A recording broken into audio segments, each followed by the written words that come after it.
Hi, and welcome back to Jen and Dan's Natural Healing with Plants.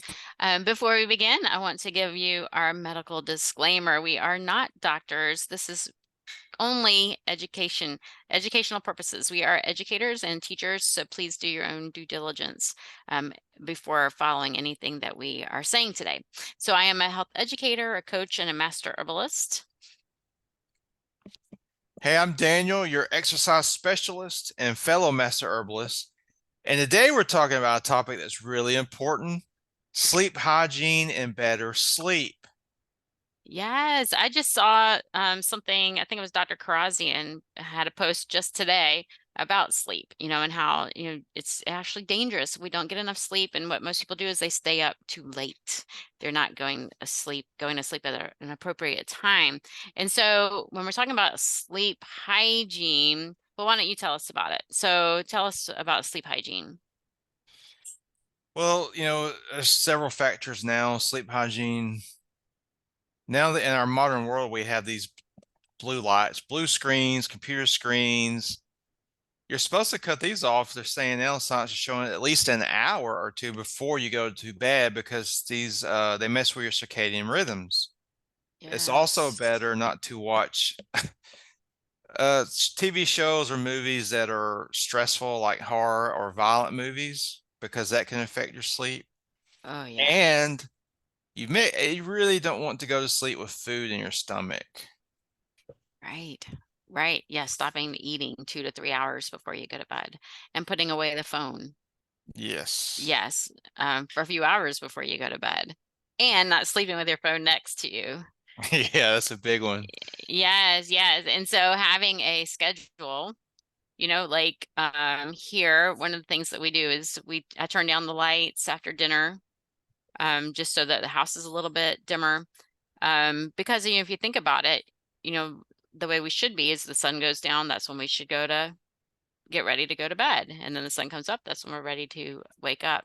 And so if you're like me, I wake up before the sun comes up and I definitely go to bed after the sun goes down. Of course, the sun is later now, which is good. But it's the other things that you do in there as well. So like not watching the violent movies before bed, like you said. And then we like to drink bedtime teas. And so I know you want to tell us, I know you had a good one yesterday. Well, yesterday was my birthday, so Amy, she said, I'm gonna make some chamomile tea. I was like, okay, I haven't had this tea in probably 6 months. I drank 2 sips. And I was about to fall in my tea. I mean, it works. I mean, it's like very strong. It's amazing to me how well chamomile tea works. It will put you to sleep so quickly. It's top of my list. Or Wonderful. That's not yeah, even in one of our blends. Yeah, we haven't even put that in one of ours. Isn't that funny? yeah. Yeah, yeah, yeah. So chamomile is so calming and soothing and helps with anxiety and relaxation. So yeah, that's a great one. So remember, this is for educational purposes only.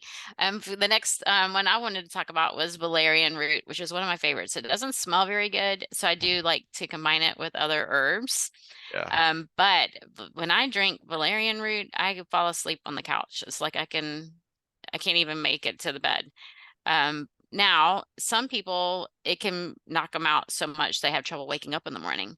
And so Mhm. it can be that good. So you want to make sure you go slow with whenever you try any new herb. But I love valerian because I mean I'm just going to sleep really well. But I like to have flavorful ones like maybe I'll have some lemon balm with that, which is also very calming and relaxing.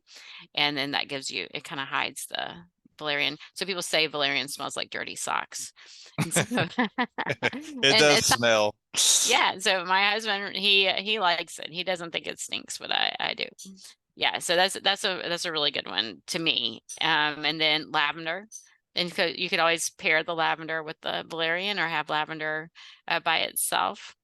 Yeah, also very relaxing.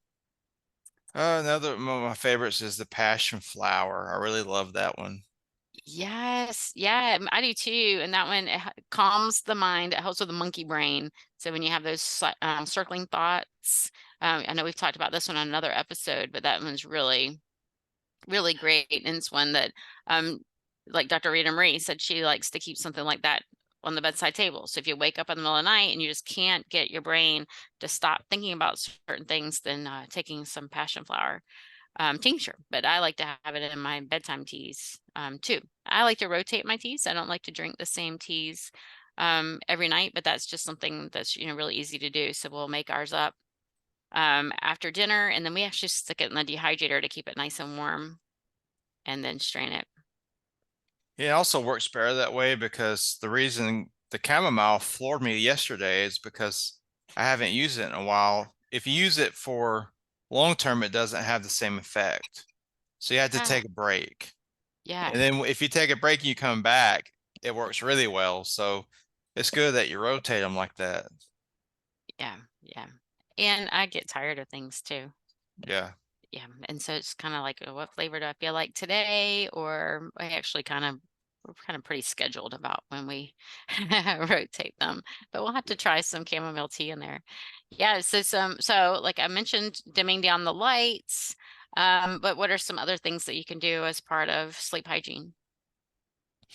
Well, I always recommend, you know, regular exercise, like exercise during the daytime. Maybe Yeah. go for a long walk, ride Mm, your bicycle, maybe do some calisthenics. That will definitely, if you do that regularly, your sleep will become better yeah. because, I mean, the body has to have more sleep to recover from exercise. That's one of the reasons that it helps, but it also helps calm your nerves.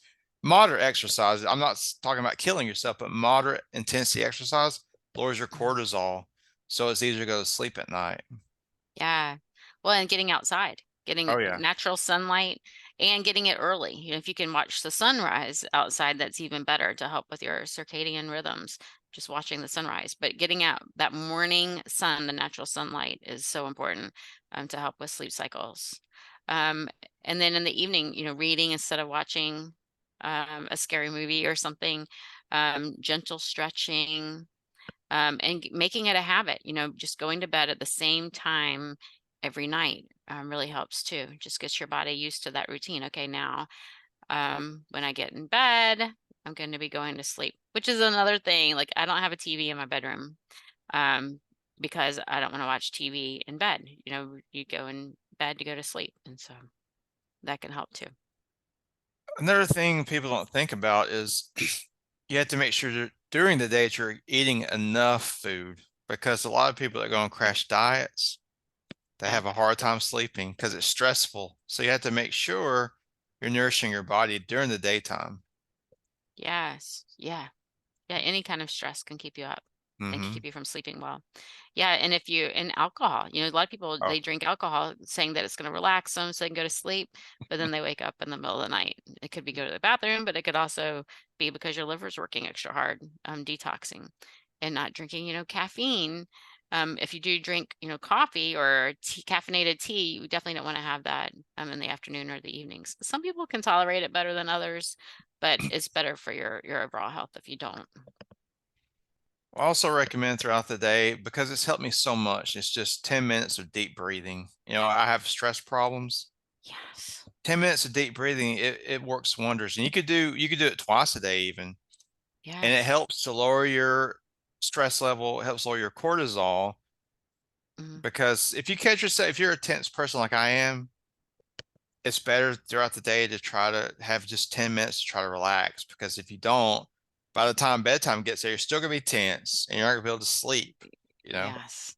Yeah, and Dr. Rita Marie actually says to do it 5 times a day. Oh yeah, well, that would be even better. Yeah, yeah, but, I'm the same way, and sometimes I was like, "I don't even have time to do it." And Yeah, yeah, I know so that's when how you it say works, right? that, that's when you really need to do it. That's Yeah. yes. Yeah, yeah, yeah. Yeah, so I hope that you enjoyed this episode. I hope you learned some things that will help you with sleep. And then, you know, using chamomile or lavender or lemon balm or valerian. All of those are really helpful. And so, yes, I'm nice and relaxed too. So if you enjoyed this episode, please comment and let us know. If you don't agree with something we said, we want to know that too. So subscribe to our channel, let us hear from you and enjoy us next time.